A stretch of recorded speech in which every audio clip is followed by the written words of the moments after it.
कहता है शिक्षा के क्षेत्र में कानपुर पिछड़ा हुआ है। जो ये कहते हैं शायद वे माँ वीणा का अपमान करते हैं। कल आईसीएसई बोर्ड का रिजल्ट घोषित किया गया।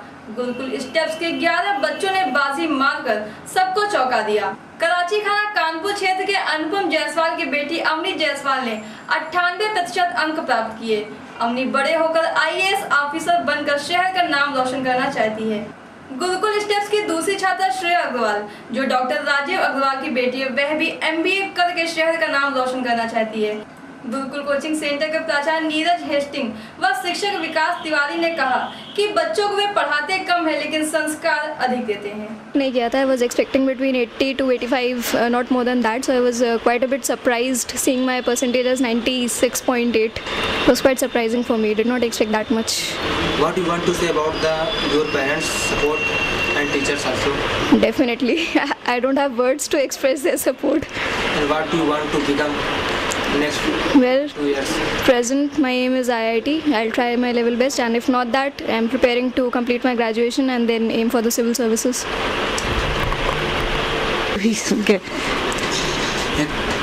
बाहर की बेटी में और अवनी में क्या अंतर है? किस प्रकार की चीज़ में आपको दी है? बहुत खुशी हुई सुन के। ये सुबह वैसे 5 बजे उठ जाती थी और करीब 1-1.5 घंटे पढ़ती थी, फिर तो स्कूल, उसके बाद फिर मतलब रात में भी मतलब 4-5 घंटे पढ़ाई करती थी।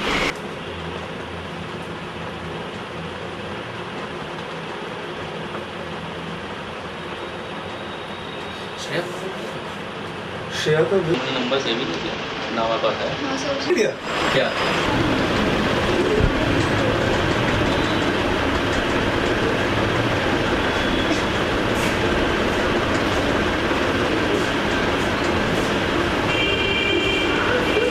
अभी करंट रिजल्ट तो बहुत अच्छा गया 12th में। 11 बच्चे हमारे 1 पॉइंटर आए और 6 बच्चों के 88 आए उसमें।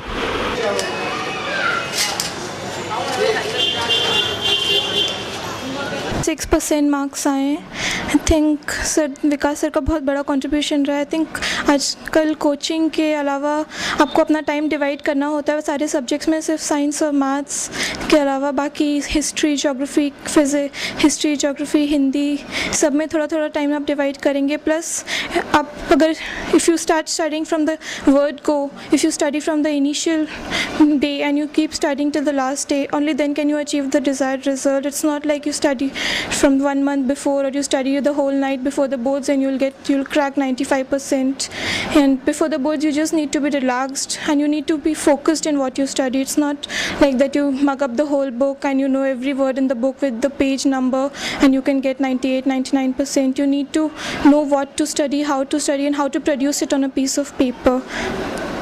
I think the coachings can help a lot in this. Gurukul has taught me how to write the answer, in which way to give the answer to the teacher so as to obtain maximum marks from them. Commerce with maths. I want to do economic honors from St. Stephen's or LSR, and then I want to do MBA.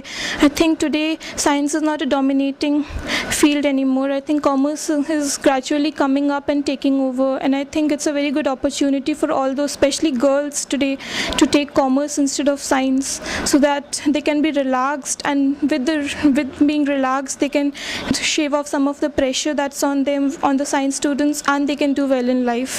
Because though science may be acceptable in India, I think commerce will be acceptable around the world.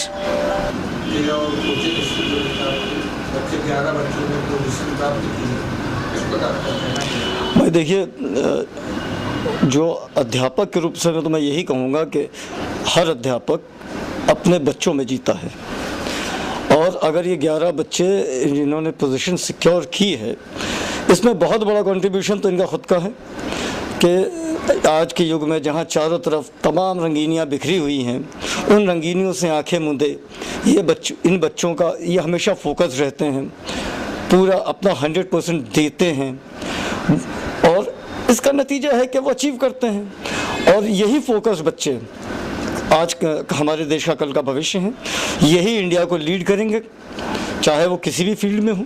इनमें से कुछ engineers होंगे, जैसे ये बच्ची commerce के field में Excel करना चाहती है, नए एवेन्यूज़ तलाशेंगे, और इन्हीं के ज़रिए हम आज नहीं तो कल विश्व के लीडर बनेंगे. India would definitely turn to be a world leader because of these kind of students.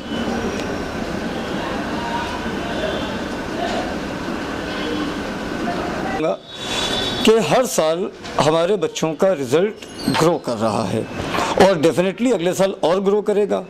और ग्रो करने के लिए सबसे बड़ा कारण हमारा ये मानना है कि हम लोग सिर्फ बच्चों को पढ़ाते नहीं हैं. वो टीचर भ्रम में रहते हैं जो सोचते हैं वो बच्चों को पढ़ाते हैं.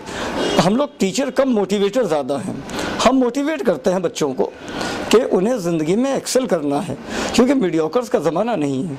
और जो बच्चों इस बात को मानते हैं, जिन अगर हमारी काउंसलिंग कहीं सक्सेसफुल रहती है और वो ग्रो करना चाहते हैं तो ग्रो करते हैं. और हमारा हर साल का रिज़ल्ट इस बात को इंगित करता है कि हमारे बच्चे जो है ग्रो कर रहे हैं.